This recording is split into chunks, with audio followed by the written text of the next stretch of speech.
തീവ്രവാദ ബന്ധമുണ്ട് തന്റെ ബന്ധുക്കൾക്ക് നടക്കമുള്ള ആരോപണം അങ്ങ് ഉയർത്തിയെന്നാണ് സലാം എവിടെ ഉയർത്തി എന്നാണ് സലാമിന്റെ ആരോപണം. സലാം ആരാ?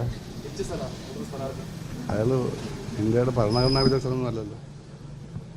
എവിടെ ആര് ഉയർത്തിയെന്നാണ്? ഞാൻ ഉയർത്തിയിട്ടില്ല. അങ്ങേക്കെതിരെ തെളിവുകൾ വോട്ടെണ്ണലിന് ശേഷം പുറത്തുവിടുമെന്നാണ് സലാം പറഞ്ഞത്. അത് ശരി. എന്താ വോട്ട് ഇലക്ഷന് മുമ്പ് പുറത്തു വിടാതിരുന്നത്? ഇലക്ഷൻ കാലത്തല്ലേ ഇത് പുറത്തു വിടേണ്ടത്. ചുരുക്കി പറഞ്ഞാൽ അയാൾ അടങ്ങിയിട്ടില്ല ഇപ്പോഴും, അല്ലേ? ഭ്രാന്ത് പിടിച്ച് നടക്കാം ഇപ്പോഴും. ഇതുവരെ അടങ്ങിയിട്ടില്ല. റിസൾട്ട് വരാനിരിക്കുന്നതാണ്. അപ്പോൾ തോക്കുമെന്ന് മനസ്സിലായോ? ഇതൊക്കെ എന്താ അർത്ഥത്തിലായതൊക്കെ? അപ്പോൾ സ്ഥാനാർത്ഥി ഞങ്ങൾ പറയാം. അയാൾക്ക് തീവ്രവാദം ഉണ്ടെന്ന് ഞാൻ പറഞ്ഞിട്ടില്ല, ഇന്നേ വരെ പറഞ്ഞിട്ടില്ല.